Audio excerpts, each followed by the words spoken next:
আসসালামু আলাইকুম সবাইকে। আজকে হচ্ছে পিকনিকের দ্বিতীয় দিন। তো পিকনিকের দ্বিতীয় দিনে কি আয়োজন ছিল আজকে সেটাই বলবো।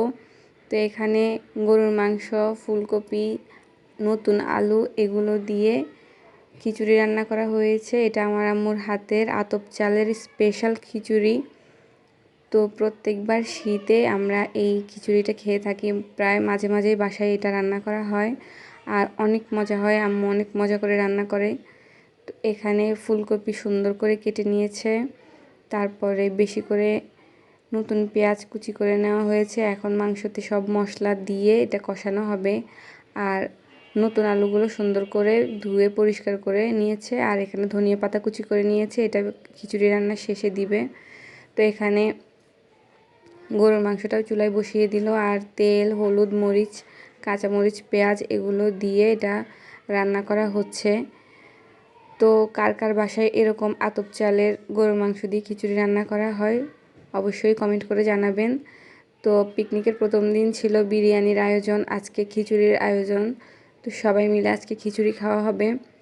তো এখানে জিরা, ধনিয়া, গরম মশলা গুঁড়া সব একসাথে দিয়ে দেওয়া হলো। তো মাংসটা যখন রান্না হয়ে যাবে কমপ্লিট, তারপরে হচ্ছে খিচুড়িটা রান্না বসাবে। তো আমি এখানে ছোট ছোট কিছু ভিডিও করেছি, পুরো রান্নার রেসিপিটা দিতে পারি নাই ব্যস্ততার কারণে। তো যখন যতটুকু পেরেছি ততটুকু ক্যাপচার করেছি।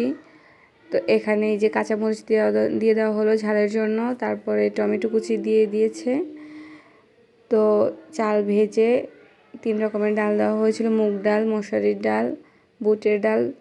তো এগুলো আলাদা করে সিদ্ধ করে এই যে চাল ভেজে এগুলো মিক্স করে দিয়েছে। ফুলকপি, আলু, গরুর মাংস সব কিছু একসাথে দিয়ে গরম পানি দিয়ে চুলায় বসিয়ে দিয়েছে। তো যখন খিচুড়িটা রান্না হয়ে যাবে তখন ঝোলটা শুকিয়ে যাবে। তো এ পর্যায়ে ধনিয়া পাতা দিয়ে দিল। ধনিয়া পাতা দিয়ে খিচুড়িটা নামিয়ে নিয়েছে। খুব মজা হয়েছিল, অসাধারণ এক কথায়। তো সবাই মিলে আমরা এখন মজা করে খিচুড়িটা খাচ্ছি, এই আর কি। তো সকালবেলা একটু হাঁটতে বের হলাম। তো নার্সারিতে গিয়ে দেখলাম যে এভাবে তারা ফুল গাছ লাগিয়ে রেখেছে। আমি কয়েকটা ফুল গাছ কিনেছি আমার ব্যালকনির জন্য। আমার গাঁদা ফুল অনেক ভালো লাগে।